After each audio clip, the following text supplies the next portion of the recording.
Ella siempre fue la que llegaba antes del amanecer con las manos que olían a limón y a jabón, con el delantal arrugado y el corazón en silencio, como quien entra a una iglesia a rezar sin ruidos. Era la que barría los lujos con devoción, los suelos de mármol que parecían lagos helados, las cortinas de seda que olían a perfume caro y a mentiras antiguas, los tacones de la señora que sonaban como pequeños juicios sobre la alfombra.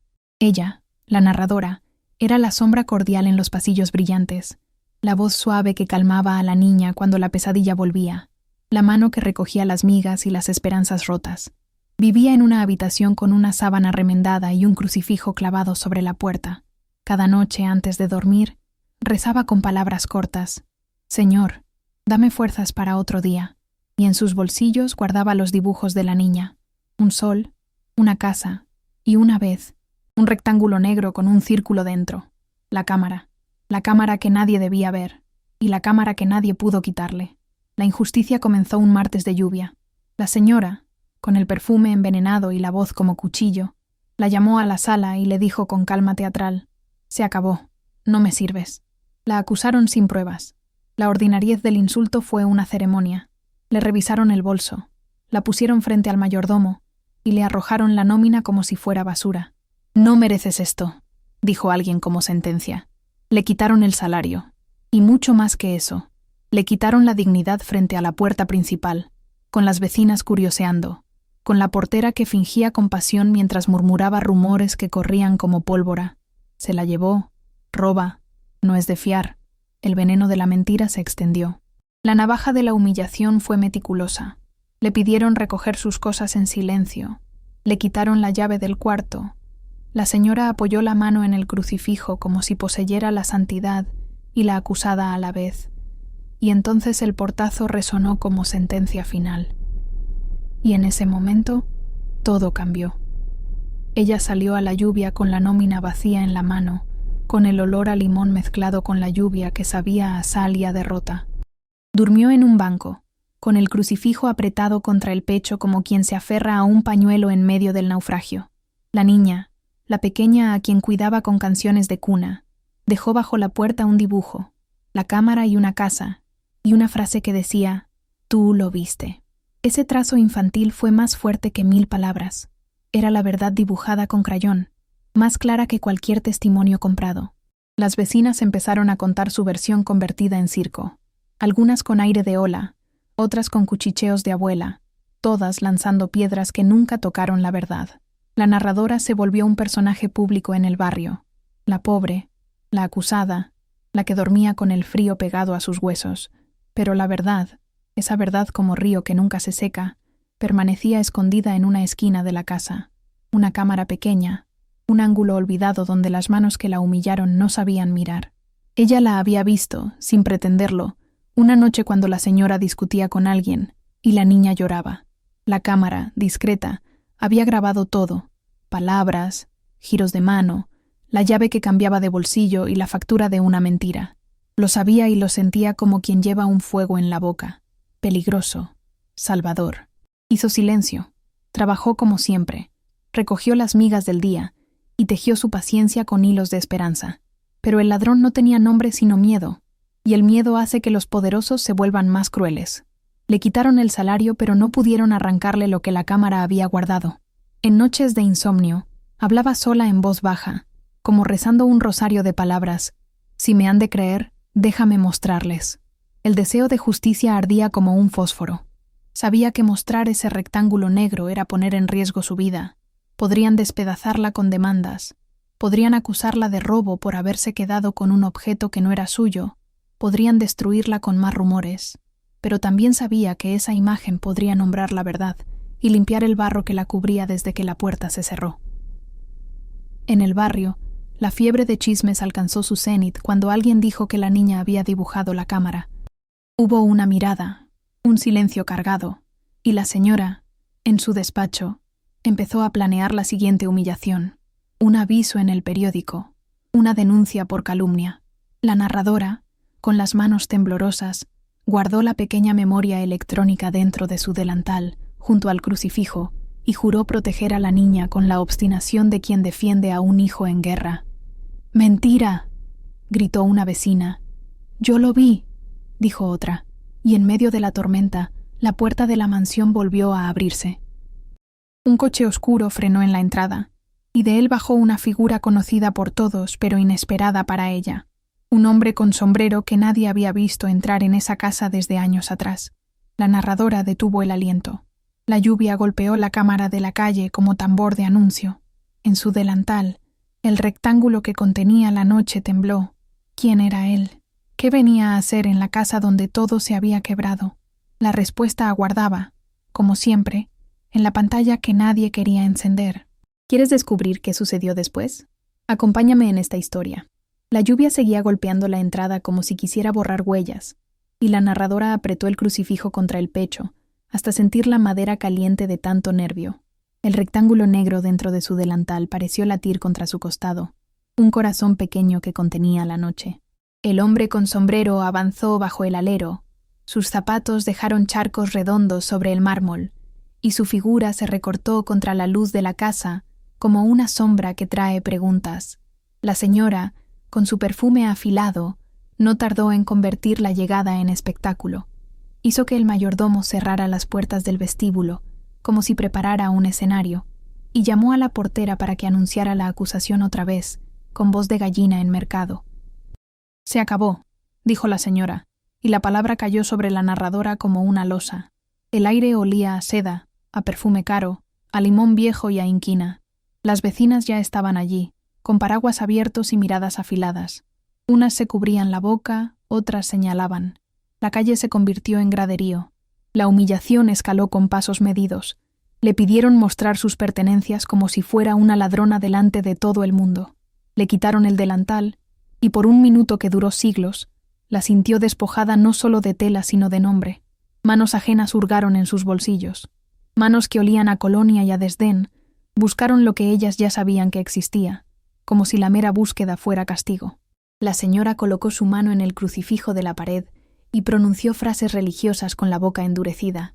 La escena fue un rito perverso, fe usada como arma. Las vecinas gritaban, unas con la voz de quien dicta sentencia, otras con la curiosidad cruel de quien come noticias. «¡Roba!», exclamó una. «No la contratemos más», dijo otra. La narradora sintió las lágrimas como río. Las palabras eran veneno que se filtraba en la tierra de su vida, y en ese momento todo se volvió más pesado. El hombre de sombrero habló por primera vez. Su voz era baja, como si midiera cada sílaba. «Buenos días», dijo, pero no hubo bondad en la frase. Hubo interés frío y una curiosidad profesional en su mirada. La señora se acercó a él con una sonrisa torcida y le ofreció la versión oficial como quien ofrece un cóctel. «Es la empleada», dijo, y señaló a la narradora con un dedo que parecía una sentencia. Entonces, de pronto, la voz de la niña, que nadie esperaba, se coló por la puerta entreabierta. La señora la empujó para adentro con brusquedad. La pequeñita sostuvo un dibujo como quien sostiene la verdad como escudo, y con una voz que temblaba más de miedo que de frío, dijo: «Tú lo viste». Silencio, un ruido largo, la lluvia, la respiración colectiva, el pulso del barrio. La portera llevó la acusación más lejos. Comentó que la narradora había sido vista merodeando por el despacho, que tenía un pasado, que no era de fiar. Los rumores se arremolinaron. La humillación mutó en ritual público. La señora mandó llamar a la policía con la misma calma con que se pide el té. Llegaron 2 agentes, con el frío en la boca de sus palabras, y la requisaron en la entrada, como si la letrina de una casa pudiera guardar su dignidad. Le quitaron el crucifijo para registrarlo, y aquel gesto la hirió más que el empujón. El hombre de sombrero observó cada movimiento con atención. Uno de los agentes le dio la orden de abrir el delantal. La narradora pensó en la noche que guardó la cámara, en la niña que dibujó la verdad, en el crucifijo que era su talismán, y rezó en voz baja: «Señor, dame fuerzas para otro día». Fue una plegaria que salió como un susurro de viento en tormenta. Abrió los ojos y dijo que no había nada, que solo llevaba su rosario y los dibujos de la niña. «¡Mentira!», chilló una vecina desde el público. «Yo lo vi», replicó otra, como si la lucha por la verdad fuera una pelea entre bocas. La señora, ofendida en su orgullo de cristal, exigió una revisión más profunda. Pidió que registraran su cuarto, que revisaran cada rincón. La narradora fue empujada hacia el interior de la casa como quien vuelve a la escena del crimen, para que la acusación quede más firme. Allí, bajo las lámparas doradas y las cortinas que olían a secretos, la señora organizó la comedia. Pidió que abrieran el cajón de la cómoda de la narradora, que se buscaran monedas, que se encontrase cualquier indicio de culpa. Fue un rito de deshumanización. Pero en medio de esa ejecución social, el hombre de sombrero se acercó con discreción y, sin alardes, le habló a la narradora con una voz que ya no era fría.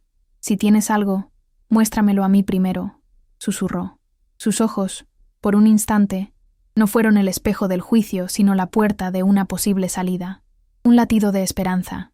Ella lo miró como quien mira una luz entre la niebla. No era amigo conocido.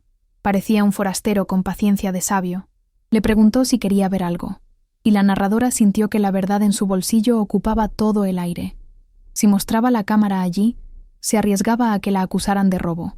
Si no la mostraba, podría perderla para siempre.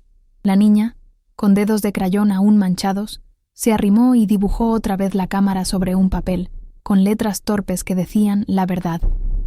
El gesto fue una señal. En la calle, las vecinas cuchicheaban, y algunas se apartaban como quien evita contagio. Otras conversaban bajito con el agente. La tensión se cortaba en trozos. Ella pensó en dormir en la acera otra vez, en el frío que ya conocía, y en la posibilidad de alzar la cabeza y limpiar su nombre. Buscó en su bolsillo la pequeña memoria. El rectángulo tembló, como si supiera que la hora había llegado. El hombre del sombrero extendió la mano, no para agarrarla, sino para pedirle paciencia, y dijo: «Tengo contactos. Permíteme ver esa grabación.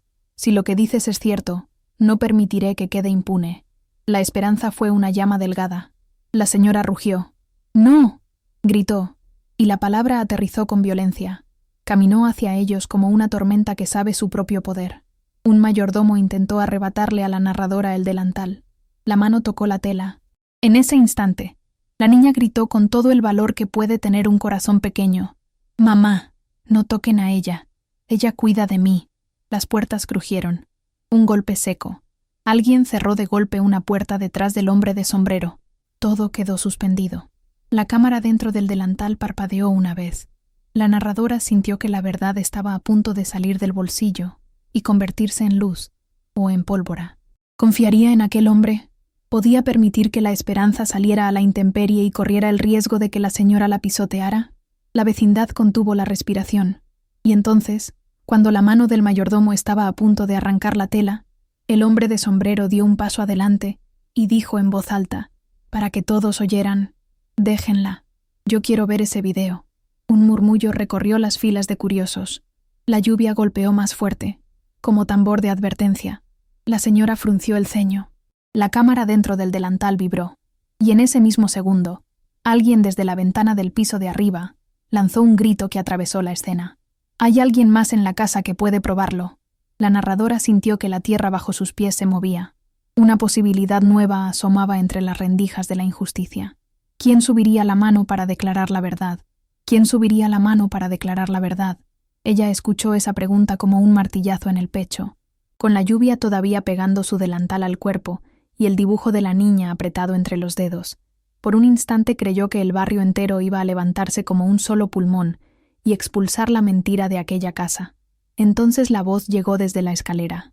Una tos seca, unos pasos pesados. Apareció la señora de la limpieza antigua, la que nunca hablaba porque su lengua había aprendido a medir cada palabra con el tiempo. «Doña Adela», decían algunos, la que guardaba secretos en los bordes de las sábanas, la que había visto más de una vez la sombra de la verdad pasar sin hacer ruido. La mujer subió la mano y dijo con voz rasposa: «Yo vi algo esa noche, un silencio instintivo, la lluvia, los paraguas, los perfumes caros y las miradas que cortaban como cuchillos. La esperanza fue una fisura en el hielo. Ella sintió que la cámara dentro del delantal se calentaba, como si supiera que una luz iba a salir de allí. Doña Adela contó que, desde el corredor, había oído una discusión, había visto una mano esconder un objeto pequeño dentro de un cajón y había sentido el latido de la mentira. Sus palabras olían a verdad. La narradora cerró los ojos. Un río de lágrimas le vino a la garganta. «Dios mío», murmuró en su coro interno. Señor, dame fuerzas para otro día. No pidió justicia para ella, pidió justicia para la niña. Hubo un movimiento entre la gente. La señora, con sus uñas pintadas de escarlata, palideció y sonrió a medias, como quien intenta contener una tormenta con una bandeja de plata. Entonces ocurrió la primera revelación, que parecía desarmar el teatro. La niña, con sus dedos aún pegajosos de crayón, subió sin que la señora se percatara, y dijo la verdad otra vez, con la honestidad que solo los ingenuos tienen. La cámara estaba en el cajón. La vi. La escena fue un destello. Una cámara de telefonía móvil se alzó. Algunas voces pidieron calma. El hombre de sombrero cerró los ojos y respiró profundo, como quien ordena los pensamientos antes de lanzarlos. Parecía que la justicia, aunque lenta, podía aparecer como luz entre las cortinas de seda. Y en ese momento, todo cambió. Un abogado apareció con la elegancia eficiente del que sabe comprar silencios. Era el nuevo letrado de la señora, un señor con corbata negra que olía a tinta fresca y a leyes escritas para los poderosos. Con voz afable, pero afilada como bisturí, presentó un papel, una denuncia por posesión indebida y plantación de pruebas. Dijo que la cámara no podía aparecer así, que tenía números de serie que coincidían con un registro de denuncia por robo en la comisaría de otro barrio y que la narradora era la misma persona que figuraba en esa antigua papeleta. Un gas nervioso recorrió la multitud. Algunos crujieron como si las hojas secas del otoño fueran vecinos. Doña Adela, que había empezado a hablar, bajó la mano y sus ojos se llenaron de agua vieja. La señora se acercó, puso un brazo de terciopelo sobre su hombro y le susurró algo que solo la lengua del poder sabe decir. La señora habló con dulzura helada. «Piensa en tu pensión, Adela». La mano que antes se alzó se removió como si una cuerda invisible la arrastrara. La primera sospecha, la de la casa con testigos, se fue deshilachando bajo la presión de la ofrenda envenenada. La reviravolta fue así. La verdad, tan frágil como un vaso, fue comprada por miedo. Doña Adela rectificó. Dijo que quizás se había confundido, que las sombras son traicioneras. La narradora sintió que la tierra se abría bajo sus pies. «¡Mentira!», gritó una vecina con la voz de quien necesita creer para alimentarse de chismes. «Yo lo vi», replicó otra, pero ya no había fuerza en esas palabras. Eran ecos huecos. La policía, que había llegado para verificar, miró la cámara como si fuese un objeto peligroso y prendió la cadena que la convertiría en prueba. Pero, ¿prueba de qué?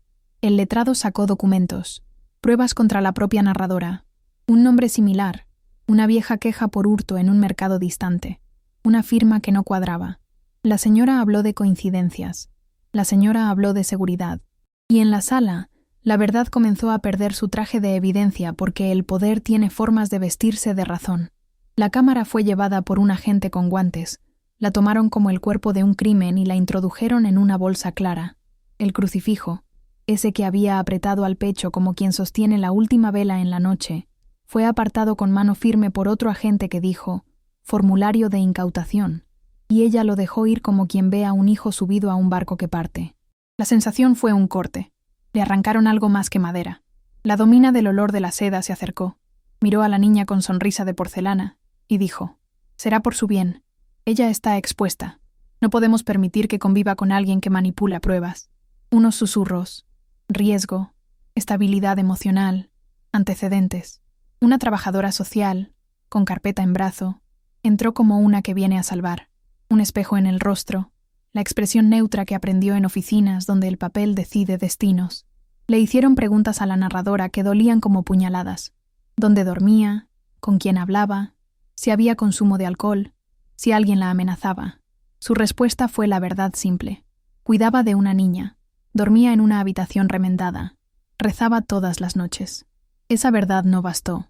Dijeron que la niña estaba en situación de riesgo, por estar a cargo de alguien sin estabilidad laboral y con antecedentes. La trabajadora social pidió que la niña se quedara temporalmente con la señora hasta que todo se aclare. La niña, con ojos del tamaño de platos, abrazó a la narradora con la fuerza de quien no entiende de papeles ni de leyes. La narradora sintió que se quebraba en 1000 pedazos. «No», dijo con voz rota. «No se la lleven. Yo cuido de ella». Nadie oyó. La policía, con rostro impasible, Pidió que se le permitiera a la niña ir en el coche de la señora, por seguridad, y la niña subió con la misma sorpresa con que un pájaro se sube a otra jaula.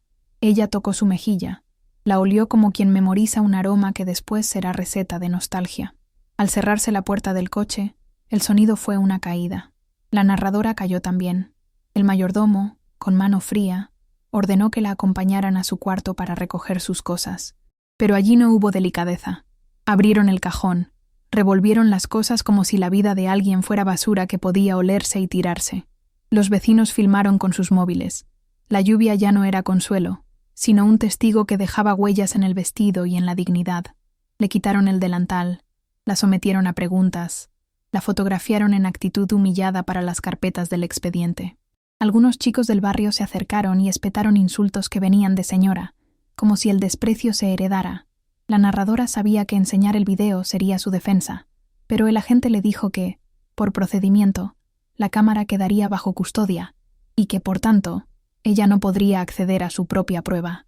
«Investiguemos», dijo el hombre de sombrero, con la voz que hasta entonces había llevado esperanza. Ahora sonaba distinto, como quien hace cálculos. Le prometió que pelearía. Le pidió que fuera a la comisaría para firmar una declaración. Ella accedió, dejando el delantal con los dibujos adentro. En la comisaría, el aire olía a sudor, a café quemado y a frases hechas. La ficha policial la transformó en número. Su nombre fue escrito con una letra que no le pertenecía. La declaración se hizo larga y fría. Su explicación sobre la cámara, sobre la noche, sobre la llave que cambió de bolsillo, fue tachada por inconsistencias. Los datos técnicos que el letrado presentó eran firmes. Metadatos, series registradas, fechas que no coincidían. La acusaron de manipular la evidencia para extorsionar. La narradora, confundida, intentó explicar la procedencia del aparato. «La encontré en el despacho», dijo, y contó de la discusión, de la llave que se movió, de la sangre fría de la señora. Nadie pareció conmoverse. Uno de los agentes, con gesto cansado, la miró con lástima administrada. «Es una acusación grave, señora. Tendrá que presentarse en tribunal si quiere recuperar esto». En la tarde, cuando volvió al umbral de la casa, ya no tenía delantal, ya no tenía cartera. Sus pertenencias habían sido retiradas por orden judicial. La señora, desde la ventana, sonreía y encendía un cigarrillo con calma. La portera, que meses atrás había simulado compasión, se acercó y dijo: «No te conviene causar problemas, muchacha». Sus palabras fueron una sentencia. Despidieron a la narradora con una llamada telefónica. «No vuelvas a presentarte». La puerta de la mansión se cerró con un estruendo que fue más que madera golpeando junquillos. Fue la bajada de telón en la obra de su vida. Ella salió a la calle y no tenía a dónde ir. La habitación remendada le había sido entregada a otra empleada. Su colchón, una sábana, sus pocos objetos, embalados en una caja que dejaron en la acera, como quien bota algo que antes fue persona. Durmió en la plaza, con la lluvia haciendo música sobre su cara, y el crucifijo, ahora en la custodia policial, dejó un hueco templado en su mano. La niña que dibujaba soles y cámaras, estaba en un coche que se alejaba con vidrios empañados, y la narradora sintió que perdía no solo el pecho donde apoyaba la cabeza, sino la razón de su vida. Sus compañeras del barrio se volvieron coronas de espinas. Algunas mostraron compasión, otras mantuvieron la distancia como si la cercanía fuera contagio. Los rumores, ese molino que jamás se cansa, convertían su historia en versión y en inviabilidad, que era ladrona, que era desequilibrada, que quería dinero. La prensa del barrio, esos teléfonos con pantallas que juzgan, ya tenía su fotografía, la imagen de una mujer cabizbaja bajo la lluvia, y el texto debajo decía que la señora había actuado por precaución. La caída fue total, sin salario, sin casa, sin crucifijo, sin la niña, con la evidencia en manos que no le permitían acceder a la propia verdad. En la noche, en la acera, habló en voz alta como si dirigiera una oración, y no alcanzara la respuesta. «Señor, dime qué hacer». «No puedo más», dijo, y las palabras le salieron como quien arroja una botella al mar. El hombre de sombrero apareció a la distancia, se acercó con sigilo, y le susurró una frase que fue cuchillo y alivio a la vez. «Hay una copia. No todo está perdido». En su voz, sin embargo, hubo algo que no encajaba: miedo. La puerta de la mansión volvió a abrirse detrás de él, y por la misma pasó alguien con rostro conocido, el mayordomo, pero no solo. Venía escoltando a 2 hombres de aspecto grave que tenían placas colgando del cuello. Uno de ellos dijo, tranquilo, como quien pone una losa sobre un túmulo todavía abierto. Tenemos una orden de registro más amplia, porque esto no es solo un asunto doméstico. La narradora sostuvo el dibujo con manos que temblaban, y el dibujo, ese sol hecho a crayón, parecía ahora una señal de socorro. ¿Qué buscarían? ¿A qué puertas llamarían ahora que el poder había decidido mover sus piezas? La lluvia volvió a arremeter como si intentara borrar huellas, y ella sintió que la noche cerraba ciclos y abría puertas que olían a peligro. La copia, la orden, el coche que ya no la esperaba con la niña. Y una pregunta que latía en su interior. ¿Sería posible que, en medio de tanta injusticia, alguien defendiera la verdad? ¿O todo terminaría en un expediente más, en otra historia que se traga silencios? El hombre de sombrero miró a los agentes y dijo apenas, «Esto es más grande de lo que parece». Y la narradora, con el corazón apretado, comprendió que la caída no había sido accidente, había sido planeada.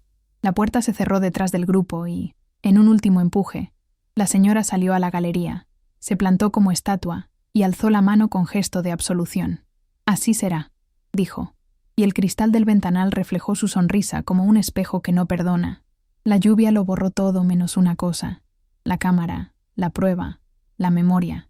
Pero ahora la memoria no estaba en sus manos. Y en la oscuridad, mientras arrugaba el dibujo que sostenía como si fuera una prueba de vida, la narradora susurró para sí un juramento en voz baja. «No me quitarán la verdad, no mientras tenga aliento». Y con esa promesa temblorosa, la noche tragó su figura pequeña y frágil, dejando el eco de unas ruedas que se alejaban y la hoja de un expediente que todavía no tenía final. ¿Quién en el barrio levantaría ahora la voz para ella? ¿Quién guardaba la copia que el hombre de sombrero mencionó? La respuesta estaba fuera de su alcance. El telón cayó. La historia seguía. El telón cayó. La historia seguía.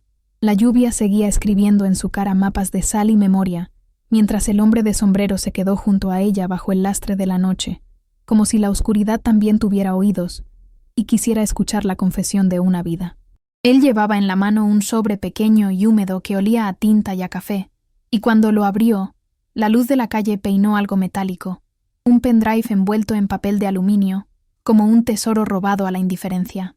«No todo está perdido», repitió, y en sus palabras hubo un soplo que la narradora reconoció como la primera bocanada de aire después de una inmersión. Ayuda inesperada. La voz del hombre ya no era solo curiosidad, había urgencia contenida, esa urgencia que huele a peligro y a verdad a partes iguales. Ella apretó el crucifijo imaginario contra el pecho, aunque el original estuviera lejos, dentro de una bolsa policial. Rezó en voz baja, como quien se prepara a subir un puente sin barandas. «Señor, si este es el camino, dame fuerzas para otro día». Entonces, mientras la lluvia dibujaba su propio vitral sobre el pavimento, el hombre explicó en pocas palabras lo que la noche revelaba. Él había sido investigador tiempo atrás, dejó el oficio por cansancio, pero seguía con contactos que no cobraban en dinero sino en favores de aquellos que habían visto demasiadas injusticias para callarlas. Cuando ella, en el pasillo aquel día, había deslizado la cámara contra su costado, él la había mirado con la paciencia de quien sabe cuándo la verdad se puede convertir en bomba. Le pidió que se la mostrara, la vio de verdad, y antes de que la policía la incautara, hizo una copia en un dispositivo que ahora sostenía entre los dedos. «Hice lo que pude», dijo, y la sinceridad le tembló como la cuerda de un instrumento recién afinado. La esperanza, frágil como papel húmedo, empezó a secarse al sol. Fue un soplo de fe que llegó sin campanas. Doña Adela no había callado del todo, aunque la tentación del silenciador, la promesa de una pensión segura, la sombra de un chantaje, había doblado su espalda. Algo dentro de ella realizó una fisura. Había dejado caer una frase en la escalera, un nombre, una hora, un detalle que el hombre de sombrero registró como quien anota una receta para curar males, la llave que cambió de bolsillo, el cajón que chirrió, la mano que escondió. Esa fisura permitió al forastero armar un mapa, y el mapa mostró algo peor que la acusación. Mostró una conspiración. No era una simple venganza de señora contra empleada. Era un mecanismo repetido, una maquinaria que giraba con cuidado y sin rubor. La señora, Según documentos que el hombre mostró con la prudencia de quien comparte pruebas con la tierra, mantenía relaciones con un abogado que elaboraba denuncias a medida, con policías a sueldo que facilitaban expedientes y con ciertas voces del vecindario que cumplían el papel de coro de acusación. Había, en letras pequeñas, contratos firmados que prometían silencio a cambio de pequeñas sumas y pensiones, certificados médicos preparados con palabras como inestabilidad y riesgo que se entregaban a la trabajadora social para justificar la retirada de niños. Era una telaraña donde cada hilo había sido colocado con mano experta.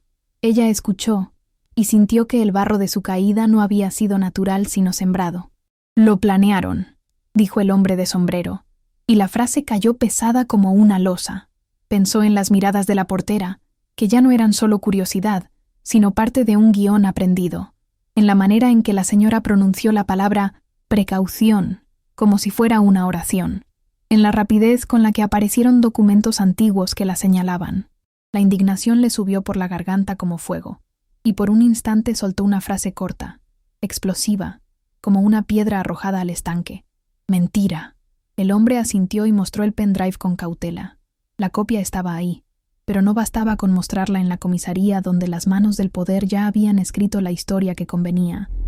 Hacía falta construir un escenario donde la verdad no pudiera ser devorada por los tapices del dinero. Entonces vino la segunda bocanada de ayuda inesperada. Desde la sombra apareció una figura que ella conocía de vista, la del sacerdote del barrio, aquel cura de sotana remendada que en domingo hablaba de perdón, pero en la semana recogía a quien la vida expulsaba. Había ido a la plaza a rezar por su parroquia, cuando la vio temblando, y no pudo quedarse con la mirada absorta de quien juzga.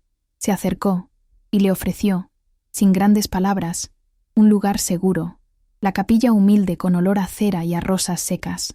«Si usted cree en la verdad merece un altar», murmuró, y le puso en las manos una carta dirigida a una red de periodistas comunitarios que él conocía, gente que no vendía historias al mejor postor, sino que las compartía para que alguien escuchara. La combinación fue tan improbable como un rayo de sol en una mañana de noviembre. El hombre de sombrero con su copia, el sacerdote con sus contactos y el pendrive que podía desencadenar cualquier cosa. Pero la conspiración tenía, aún, garras ocultas. El abogado de la señora, con corbata negra y sonrisa calculada, no había improvisado. Había sembrado evidencias antiguas, una denuncia por hurto de una década atrás, con un nombre parecido que la incriminaba, registros de cámaras de seguridad de otro distrito donde coincidían números de serie, un patrón que, según el forastero, se repetía en otros domicilios de la ciudad. La señora no era una sola mano, sino la cabeza de un pulpo que movía tentáculos en direcciones que dolían si se las tocaba. Incluso había recibido un informe confidencial, dijo el hombre, donde figuraban 2 policías amigos suyos que sacaban fotos de la narradora en la calle para preparar un expediente de riesgo social. La narrativa se plegaba con precisión. Primero la humillación pública, luego la incautación de la prueba, después la retirada del niño bajo el eufemismo de protección, y al final el silenciamiento con amenazas legales. Todo hablado con voz baja, como quien explica una receta de veneno. La narradora sintió que la injusticia no era un accidente, sino un plan. Y sin embargo, a pesar de la oscuridad, la ayuda inesperada se multiplicó como semillas llevadas por el viento. Un joven del barrio, aquel chico que vendía cargadores en la esquina y que tenía ojos de quien entiende de pantallas, se presentó con un teléfono que olía a polvo de teclas y dijo que había sincronizado por curiosidad la pequeña cámara con una cuenta anónima en la nube cuando la vio en el pasillo. «No lo hice para meterme», dijo, con la sinceridad de quien teme las represalias. «Lo hice porque sabía que algo no estaba bien». Él había descargado una copia y la guardó en un sitio seguro, en un blog que nadie visitaba. Era un acto pequeño, casi sin importancia, pero era la diferencia entre el silencio y la luz. Las manos se le llenaron de sangre caliente, porque el riesgo estaba presente. Si la señora tenía policías amigos, el joven también podía ser señalado, pero la valentía viene en tamaños diferentes. La suya era la de una chispa. Entonces, el precio de la ayuda emergió. El hombre de sombrero miró a la narradora con el cansancio de quien debe decir verdades duras y le contó lo que más le dolía contarte. Para utilizar esa copia, necesitaban exponerla en escenario público, llevarla a un medio que hiciera ruido y presentar testigos que no se vendieran. Y eso significaba que la narradora tendría que volver a colocarse en el centro, a mostrar su rostro, sus manos, sus lágrimas. «Te pondrán otra vez bajo el microscopio», advirtió el sacerdote. «Te dirán cosas peores», añadió el joven. El hombre de sombrero dejó caer una última advertencia. La señora no se detendría solo con documentos y abogados. Tenía contactos que podían abrir puertas y cerrar vidas en otros medios. «No son solo rumores», susurró. «Tienen una lista, y tu nombre está en la primera página». La narradora respiró como quien bebe agua salada y la garganta se le apretó. Recordó la cama remendada, las canciones de cuna, el dibujo con el rectángulo negro y el sol. Recordó el olor a limón en sus manos y el techo que la cobijaba por temporadas. Pensó en la niña, en la leche que ya no calentaba para un pequeño cuerpo que la esperaba, en los ojos que la veían como su hogar. Era el momento de elegir, esconderse y dejar que la mentira se enredara como hiedra en la casa, o salir a la intemperie con la verdad y afrontar la guerra. Esa noche, mientras el pendrive y el teléfono cambiaban de bulto entre manos amigas, tocó el móvil de la narradora, un aparato prestado por el joven, y la pantalla mostró un mensaje que olía a amenaza, una foto de la niña en brazos de la señora, con la leyenda protegida por orden y horas firmadas. Junto a la foto, un archivo adjunto que era una copia parcial de la denuncia antigua. La señal era clara. La señora estaba lista para contraatacar. El hombre de sombrero se acercó, y por un instante sus ojos se llenaron de una ternura inesperada. «No estás sola», dijo, y la frase fue una cuerda lanzada hacia la orilla. La narradora, con el alma hecha un mapa de cicatrices, volvió a rezar en voz baja, no pidiendo que le quiten el dolor, sino pidiendo fuerzas. «Señor, dame fuerzas para otro día». Hizo un monólogo pequeño, íntimo, como una oración confesional que nadie escuchó salvo los que estaban allí y el cielo. Habló de la niña, de la casa, de la noche en que la cámara guardó la verdad. Habló en voz de quien pide permiso para luchar. «Si tengo que perder más para ganar la verdad, perderé lo que haga falta, pero no dejaré que le quiten la sonrisa a esa niña». Sus palabras fueron como una espada y como un escudo. Y entonces, cuando la estrategia empezaba a formarse entre susurros, difundir la copia en un medio fiel, convocar a un testigo que no se hubiera vendido, denunciar la red de complicidades, se abrió la puerta de la capilla con un golpe seco y entraron dos sombras, un auto negro al costado de la iglesia, el ruido de pasos rápidos y la voz de alguien que gritó su nombre con una mezcla de orden y amenaza. La sombra de la señora apareció, más fría que la lluvia. Entró con la comodidad de quien cree tener el mundo en las palmas, y tras ella, un nuevo personaje, una mujer con ojos grises, cabello recogido, que se presentó como fiscal municipal y mostró una orden que parecía quemar el aire. «Hemos recibido una queja formal por manipulación de pruebas», dijo la fiscal con voz neutra. El hombre de sombrero miró a la fiscal como quien mira una serpiente que se arrastra. El joven apretó el teléfono en el bolsillo como si sujetara una bomba. La narradora sintió que la ayuda inesperada se tensaba, que la conspiración abría alas. Nadie prometió valentía sin costo. Y mientras la lluvia tamborileaba la capilla, el pendrive empezó a vibrar en el bolsillo del hombre de sombrero, quizá por una llamada que nadie quería atender o por una señal que anunciaba que la noche aún guardaba giros. Ella pensó en la posibilidad de que la verdad se convirtiera en su lapidación pública o en la llave que abría la cárcel de la señora. El dilema estaba servido en la mesa como el pan: comer y arriesgar el estómago, o dejar que se lo coman otros. En la puerta, la figura de la señora sonrió con esa sonrisa de porcelana que aprieta, y todos supieron que su próximo movimiento sería calcular la caída de sus contrincantes. Y la narradora, pequeña y decidida, apretó el puño hasta que las uñas le dolieron y pronunció, en voz baja pero clara, su juramento otra vez: «No me quitarán la verdad, no mientras tenga aliento». La cámara invisible del barrio atrapó esa frase como si fuera promesa pública. Las velas de la capilla titilaron. La fiscal acercó papeles. La señora cruzó los brazos como quien protege un tesoro. El joven se puso en guardia. El cura rezó en su mente, y el hombre de sombrero guardó el pendrive en un bolsillo interior. Y entonces, en un gesto final que cerró la escena con la potencia de un portazo, La fiscal levantó un dedo y dijo que por el momento la copia sería incautada por orden judicial para asegurar la cadena de custodia. Un silencio tan profundo que incluso la lluvia pareció contenerse. La ayuda inesperada había aparecido, sí, pero la conspiración se había multiplicado, y la narradora comprendió que la lucha apenas comenzaba. La verdad estaba ahí, en un disco pequeño, en un blog olvidado, en el corazón de un joven y en la promesa de un cura, pero también estaba ahora bajo una orden que podía tardar. Y mientras la fiscal hablaba de procedimientos y la señora volvía a su sonrisa de vitrina, la narradora pensó en la niña dormida quizá en otra habitación, en el sol dibujado en crayón, en la posibilidad de que el mundo eligiera la mentira otra vez. Se quedó allí, en medio de aliados y enemigos, con la lluvia en las botas y la decisión caliente en la boca. Y la pregunta, la que cala como un martillo en la roca del alma, brotó sin que nadie la hubiera pedido. ¿Qué habrías hecho tú en mi lugar? ¿Qué habrías hecho tú en mi lugar? Fue la pregunta que quedó colgando en la capilla como un puñado de himnos sin coro, y la narradora la sintió clavada en la garganta como una aguja fría. Respiró, y la lluvia en el alféizar marcó el compás de un pulso nuevo.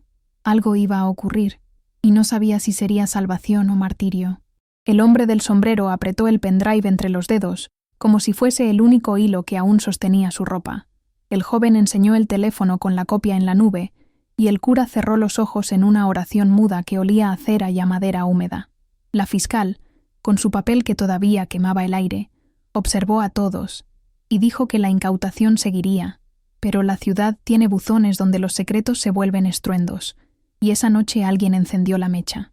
Salieron de la capilla como quien sale a pedir auxilio en mitad del vendaval. Por la plaza, la gente se agolpaba curiosa. Las vecinas con sus paraguas asomaban como flores secas. Los niños miraban con el hambre que solo la infancia permite, y la mancheta de la señora, esa imagen de porcelana que nunca se empaña, aparecía en la puerta de su casa como un faro de hielo. Prepararon un lugar en la acera, con una vieja mesa que parecía tomada de una feria, y sobre ella pusieron el teléfono y el pendrive. El joven conectó el aparato a un altavoz que sonó metálico, y la narradora, con el dibujo de la niña apretado en la mano, sintió las rodillas como dos tablas que podían partirse. Era la hora de la verdad, pensó, la verdad que huele a limón, a jabón, a cuerdas tensas.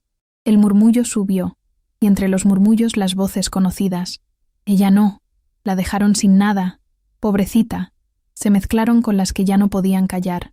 La voz del hombre del sombrero que antes susurró, «No estás sola», ahora dijo en voz alta, «Reproduciremos esto aquí, a la luz de todos». Y en ese instante, la señora apareció, más altiva que la noche, con la corbata negra del abogado que la escoltaba, con su sonrisa de escaparate, con el perfume que deja huellas como un veneno lento. A su lado, el mayordomo caminaba recto, los policías cruzaban los brazos como un telón. El aire olía a seda y a amenaza. Encendieron el dispositivo. La primera imagen no era bonita. Una lámpara dorada, una mano que se inclina, una voz que ordena. Pero el corazón del video no era la mansión. Era la noche que la narradora había guardado en su delantal, la discusión que había hecho crujir los muebles, y una frase que sonó sobresaliente entre los susurros grabados. Si alguien osa hablar, le quitamos todo. La gente cree lo que les damos, decía la voz de la señora, y la palabra todo retumbó como un golpe. Gritos. La luz sobre la pantalla se vio desde las ventanas, y las vecinas se acercaron como quien va a ver un entierro que también promete venganza. La cámara, paciente, mostró luego el cajón, la mano que mete un pequeño objeto, la llave que cambia de bolsillo, el mayordomo que cierra la tapa y sonríe en complicidad. Metadatos. La voz del forastero, que había trabajado una vida con pruebas, habló sobre la coherencia temporal y la coincidencia con los movimientos de la casa. El joven mostró la copia en la nube, cuyo sello de hora no podía ser comprado por sonrisas ni por abogados.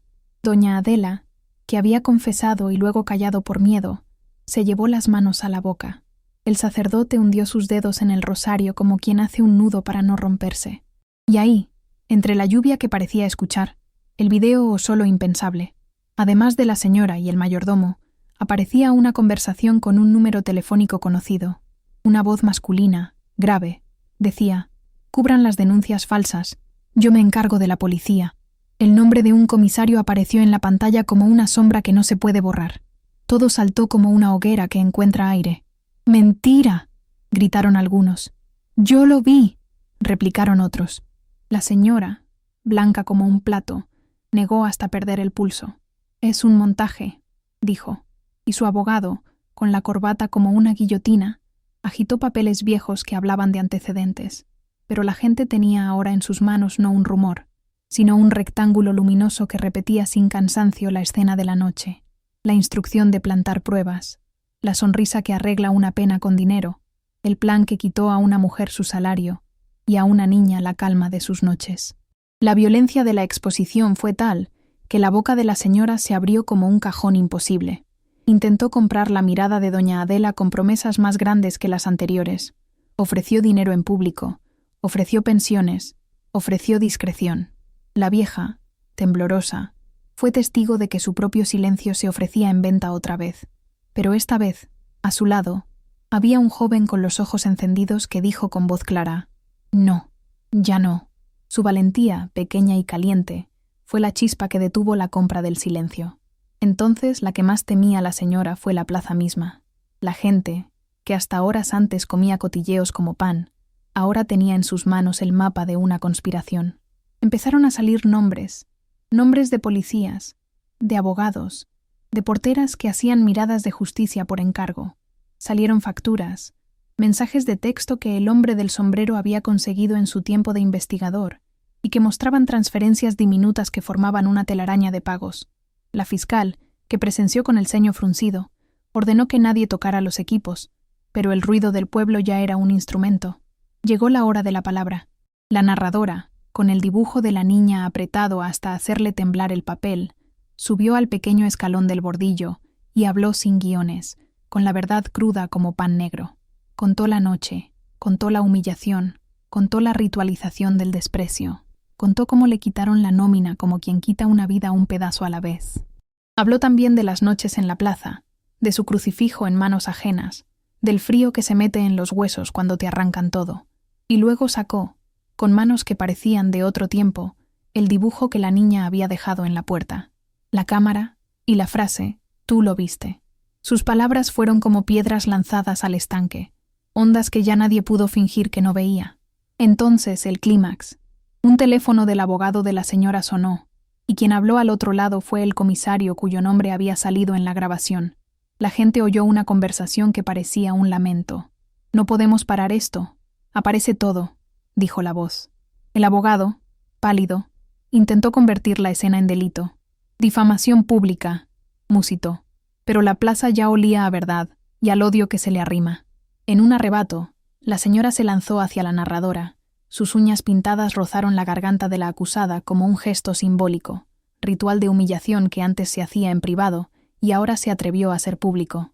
«Fuera de mi casa», gritó con la voz quebrada de quien teme perder más que la calma. La narradora respondió con una palabra corta, una explosión que venía desde las entrañas. Mentira. Fue la única arma que le quedaba, la verdad repetida como una letanía. La multitud se partió. Algunos se pusieron del lado de la señora por costumbre, por miedo, por conveniencia. Otros, con la mano en el pecho, fueron hacia la narradora como quien reconoce a una hermana. Pero el hombre de sombrero, que hasta entonces había jugado a la prudencia, dio un paso que nadie esperaba. Presentó en el teléfono mensajes de texto y transferencias donde se probaba el pago a ciertos agentes y la promesa de informes falsos. La fiscal, con gesto frío esta vez, pidió copias y ordenó detener momentáneamente a uno de los policías presentes para tomar declaración. El mayordomo dejó caer la cabeza. En su rostro había algo más que remordimiento. Había miedo. La señora, enzarzada, gritó que todo era una conspiración, que era la víctima de una emboscada, que su nombre sería arruinado.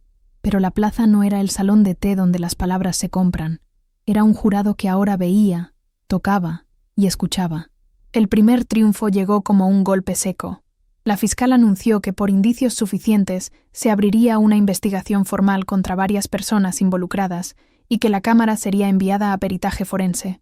La gente aplaudió como quien aviva el fuego de la esperanza. La narradora sintió que algo del peso se aflojaba de sus hombros, y por primera vez en semanas, sintió que podría dormir sin la lluvia clavando agujas en la cara. Sin embargo, la noche tenía otra vuelta guardada. El abogado de la señora, con una sonrisa medida, fue a su coche y volvió con un sobre que dejó sobre la mesa. Era un documento judicial viejo, que de forma inesperada aparecía con fecha y firma que cuestionaban la autenticidad de la copia en la nube. Decía que existía una investigación previa con nombres parecidos y que las coincidencias podrían ser casuales. Fueron palabras que olían a humo de cigarrillo frío y a estrategias bien ensayadas. La fiscal pidió calma y prometió continuidad. Esto se investiga en los despachos, no en la plaza, dijo. Y aunque fue una frase que heló a algunos, la gente ya había visto la imagen en la pantalla. La duda había nacido, pero la semilla también. La narradora miró al cielo como quien busca a Dios en un ventanal agrietado y pronunció un monólogo breve, íntimo, como una oración y un desafío. Si me quieren ver caída, caeré con la verdad en la mano. Si me quieren silenciar, que me lo intenten. Yo juré proteger a esa niña. Mi vida no vale más que su sonrisa. Sus palabras fueron recogidas por el viento y esparcidas entre las calles. Y mientras el episodio terminaba con la fiscal recogiendo carpetas, con la señora escoltada hacia su casa por el abogado, con la plaza aún oliendo a cera de vela, el hombre del sombrero se acercó y le dio a la narradora un papel pequeño, casi invisible, una citación para declarar como testigo en un juicio que recién empezaba y una frase escrita a mano por doña Adela que decía: «Lo siento, no lo volveré a negar». La expectativa quedó en el aire como un retazo, porque la justicia pública había empezado a tocar la puerta, pero no la había abierto del todo. Había indicios, pero también trampas. Había voces que se vendían y voces que ya no querían venderse. En la penumbra, la narradora guardó el dibujo, secó sus lágrimas que esta vez sabían a río que encuentra el mar, y dijo en voz baja su nuevo juramento: «No me quitarán la verdad, no mientras tenga aliento». Y mientras la lluvia golpeaba otra vez, como un tambor persistente, la fiscal anunció que la copia sería peritada y que algunos nombres quedarían bajo investigación, pero no prometió resultados. El abogado de la señora adelantó que apelaría cada decisión como quien arrastra un barco con anclas de papel. La multitud se dispersó con sus certezas a medias. La narradora fue a casa de la capilla por una noche. El crucifijo dentro del bolsillo del hombre del sombrero ardía en su imaginación, y durmió con la sensación de haber plantado una semilla que quizás floreciera, o quizás se marchitara.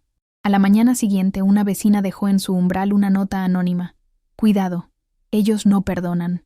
Y otra, del otro lado de la calle, dejó una rosa marchita con una tarjeta que decía: «Gracias». El contraste de la rosa y la nota fue un mapa de esa ciudad: lujos y humillaciones, confesiones y chantajes. En su bolsillo, el pendrive todavía latía con la promesa de la imagen, y la plaza resonaba con la posibilidad de que la verdad se hiciera justicia pública. La puerta de la mansión estaba cerrada pero menos segura, y la niña, en algún lugar, dibujaba un sol nuevo que quizá ya no estaría sola. La narradora supo que la batalla no acababa, que vendrían citaciones, que vendrían insultos, que vendría el intento de comprar conciencias otra vez, y aún así, con la garganta menos rota y la esperanza como un hilo de luz, miró al horizonte y murmuró en voz baja como quien manda una plegaria al universo: «Señor, dame fuerzas para otro día».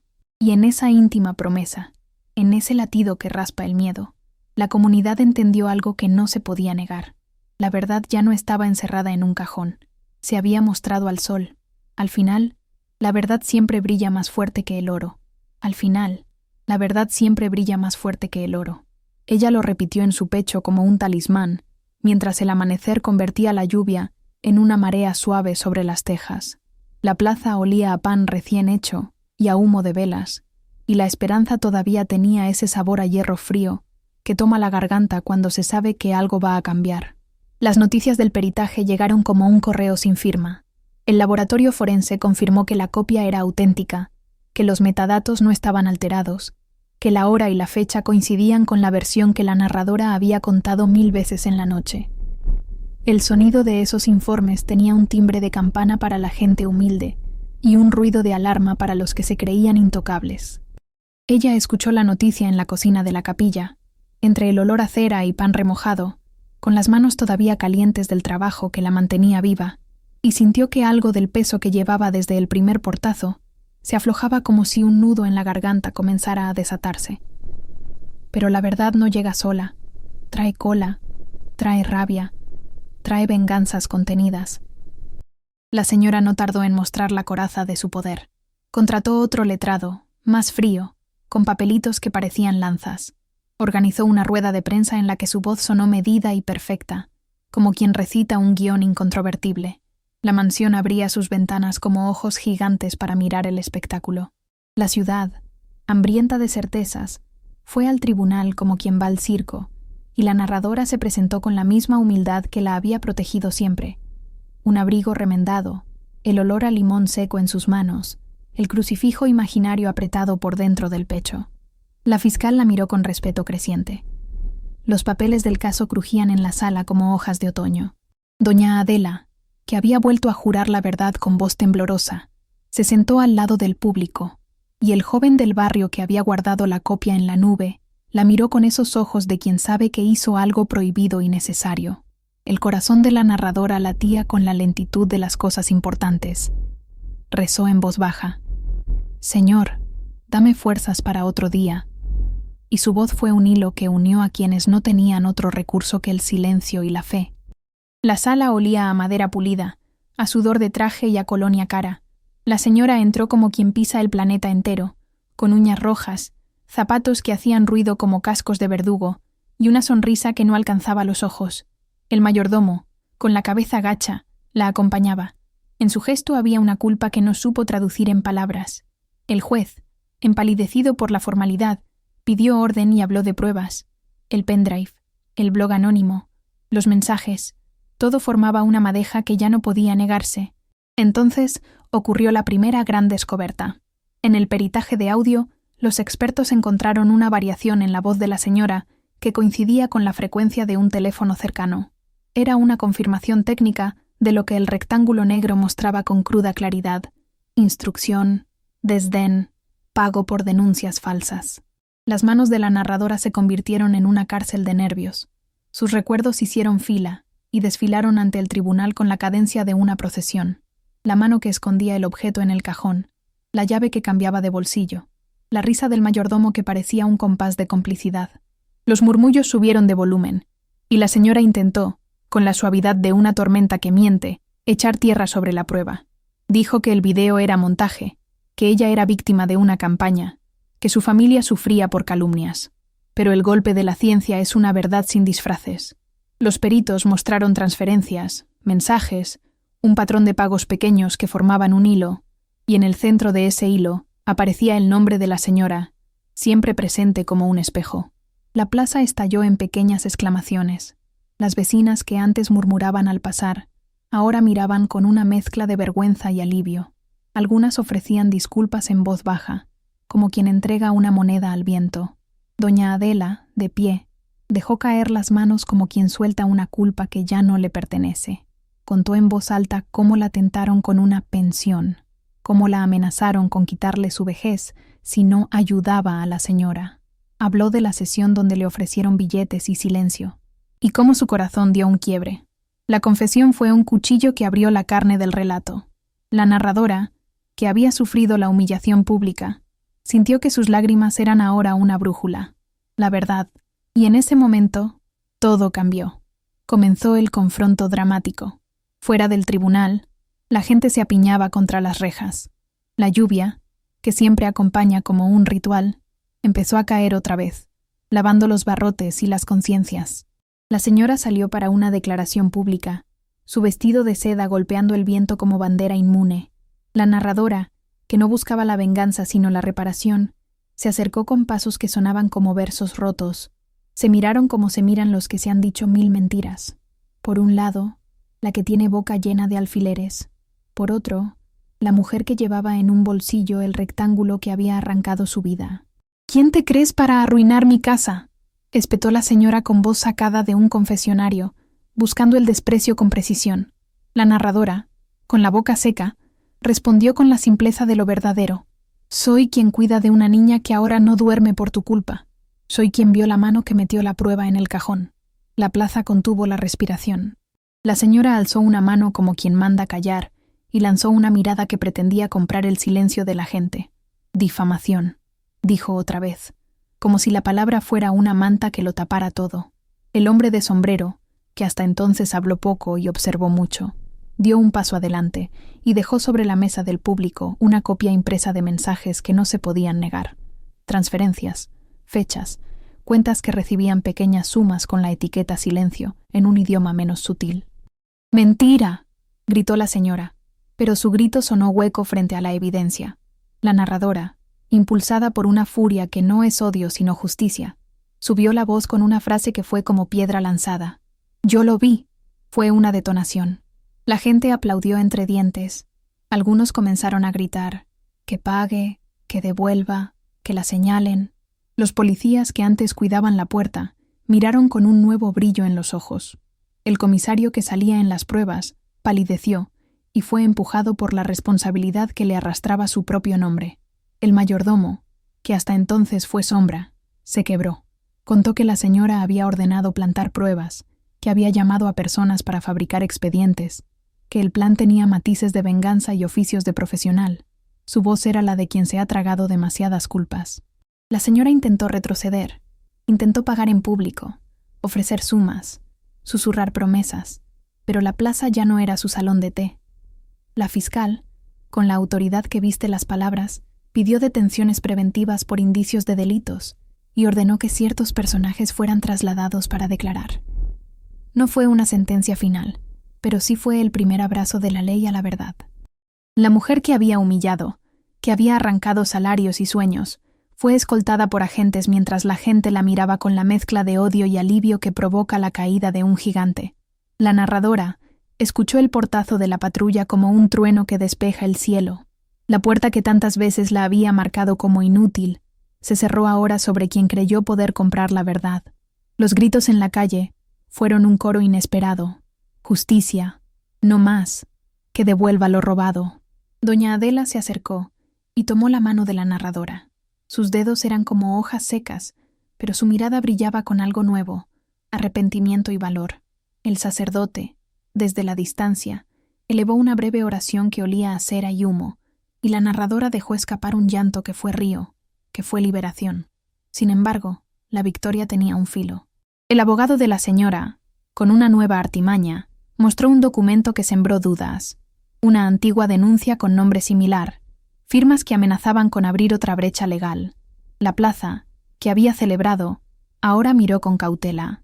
La fiscal anunció que el proceso sería largo y que muchas cosas podían aún enterrarse en los despachos. La narradora escuchó y supo que la lucha era apenas el comienzo. En su bolsillo, donde antes latía la copia, había ahora un hueco de incertidumbre. La niña no estaba con ella. Su crucifijo seguía en custodia. La señora había salido con promesas de apelación y con aliados ensayando nuevas estrategias. Y en ese instante, alguien de la multitud gritó: «Miren». Una mano levantó un dibujo. El sol, la casa y de nuevo la cámara. Y la pequeña que lo sostenía era la hija de unos vecinos, no la niña que ella cuidaba. Pero el gesto era claro. La comunidad reconocía la verdad. La narradora subió a un banco y habló como quien ora y acusa a la vez. Contó su historia. Repitió su juramento. Dijo que no buscaba venganza, sino la restauración de lo que le habían quitado. «Si me tienen que juzgar, háganlo con la verdad», dijo, y sus palabras calaron profundo. El juicio mediático se había convertido en juicio social, y la señora, ahora, estaba bajo la mirada de todos. Y sin embargo, la noche aún guardaba un secreto. Cuando la plaza se vaciaba y la lluvia cesaba, el joven del barrio le entregó al hombre de sombrero un sobre pequeño. Dentro había una lista. No eran solo nombres, eran direcciones, fechas, lugares donde ocurrían casos parecidos. Eran pistas de una red que se extendía más allá de la mansión, una red cuya cabeza todavía no se veía. La narradora lo miró todo como quien mira una herida que debiera curarse. Su voz, cansada y firme, murmuró un último pedido en voz baja, que fue más una promesa que una pregunta. «Señor, dame fuerzas para otro día». La fiscal cerró el expediente de la plaza con promesas de diligencias. Los detenidos quedaron temporales. La señora salió escoltada pero con recursos. La comunidad volvió a sus casas con la sensación de haber ganado una batalla pequeña en una guerra larga. La narradora volvió a la capilla esa noche y durmió con menos miedo, con el dibujo de la niña pegado al pecho. Pero antes de caer en el sueño, encontró un mensaje en su puerta. Una nota sin firma que decía solo una frase y un número de palabra contaba su destino. «Cuidado, no están todos». La frase cayó como una piedra fría. Ella apretó los ojos. Sintió el latido del crucifijo ausente y supo, con la certeza que pesa, que la verdad había sido descubierta. Sí, y la señora humillada y perseguida. Sí, pero que aún quedaban manos ocultas, políticas dentro de otras oficinas, personas que no dejarían que todo saliera a la luz, sin dar una última lucha. La cámara había guardado la noche y la había devuelto, pero la telaraña era más grande. La narradora, con la voz de quien ha sobrevivido muchas tormentas, dejó una última promesa en el aire, no para pedir compasión, sino para convocar fuerza. Mientras respire, no permitiré que nos cierren la boca. Y con esa frase, el telón cayó por ahora. La ciudad guardó el eco de la lucha, y la lluvia cerró los bordes de la plaza como un sobre. Al día siguiente, el juez fijaría una nueva audiencia, y en un despacho donde el silencio pesa, alguien abriría un expediente que podría cambiarlo todo. ¿Estará la red completa preparada para caer? ¿O alguien más, detrás de la cortina, tiene todavía un as bajo la manga que podría volver a arrebatar lo que se logró? La respuesta vendrá en el próximo pulso de la mañana, cuando las puertas se abran y los murmullos se conviertan en acciones. La mañana en que la ciudad decidió escucharlas, la lluvia ya no golpeaba como castigo, sino que canturreaba un perdón por venir. Ella caminó entre la gente con el delantal remendado bajo un abrigo prestado, y cada paso olía a pan y a cera, a sudor y a esperanza. El juicio fue un rito largo, con ojos que parecían cuchillos y palabras que buscaban heridas, pero la ciencia dijo su nombre. La grabación era verdad, los metadatos no mienten, las transferencias eran hilos que llevaban hasta la alfombra de seda. Hubo detenciones. El mayordomo confesó con la voz hecha trizas. El abogado de corbata negra se quedó sin guión. La señora, una estatua que resquebrajó su rostro en público, recibió una sentencia que no devolvía la infancia robada, pero ponía su poder en jaque. Multa, reparación simbólica y un proceso penal que la dejó sin el lujo de las sonrisas compradas. La justicia pública no fue un estallido perfecto. Fue una llama que calcina y purifica a la vez. Costó, porque la niña no regresó de inmediato, porque el crucifijo tardó en volver a sus manos y porque los murmullos del barrio no se deshicieron de una noche a otra.